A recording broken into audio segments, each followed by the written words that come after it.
ఓం శ్రీ గురుభ్యో నమ. ఓం శ్రీమాత్రే నమ. ఈరోజు మనం శ్రీ లలితా సహస్రనామ స్తోత్రంలోని 813వ నామంగా అమ్మవారిని మూర్త అనే స్వరూపంలో కీర్తించుకుంటున్నాం.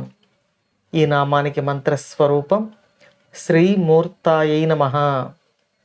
ఈ నామంలో అమ్మవారు మూర్త అని కీర్తింపబడుతున్నారు.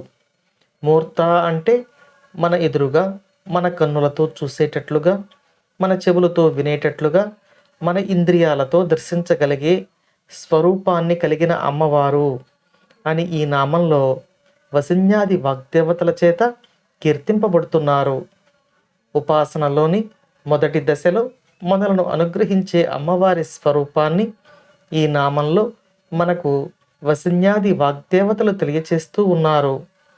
మన ఉపాసన ప్రారంభించేటప్పుడు దేవత విగ్రహాన్ని కానీ యంత్రాన్ని కానీ ఈ సృష్టిలో ఇదే అమ్మవారి స్వరూపం, ఈ విగ్రహంలోనే అమ్మవారు కొలువుతీరి ఉన్నారు అనే భావనతో ఆ విగ్రహమే అమ్మ స్వరూపము, మరి ఏదీ కాదు అని భావిస్తూ మన పూజలు సమర్పించుకుంటాం. మన యొక్క కోరికలు తెలియచేసుకుంటాం.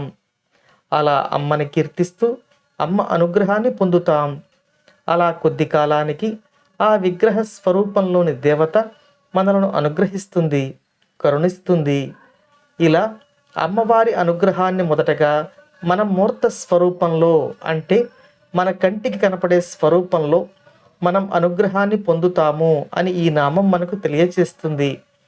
ఇక మరో అర్థంలో పంచమహాభూతాలలో భూమి, నీరు, అగ్ని ఇవి మన ఇంద్రియాలకు అందుతాయి.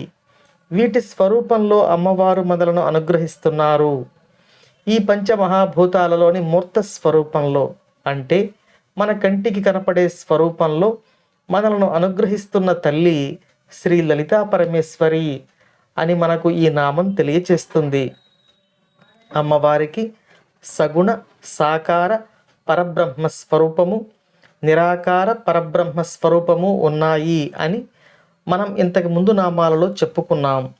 ఈ రెండు స్వరూపాలలో సగుణ, సాకార, దివ్య మంగళ స్వరూపిణి అయిన పరబ్రహ్మతత్వము శ్రీ లలితా పరమేశ్వరి ఈ నామంలో మనలను అనుగ్రహిస్తోంది అని ఈ నామం మనకు తెలియచేస్తుంది.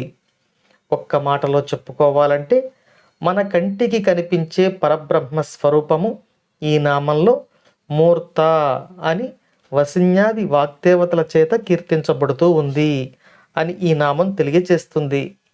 అమ్మవారి అనుగ్రహం మనందరిపై ఎల్లవేళలా ఉండాలని కోరుకుంటూ ఓం శ్రీమాత్రే నమః.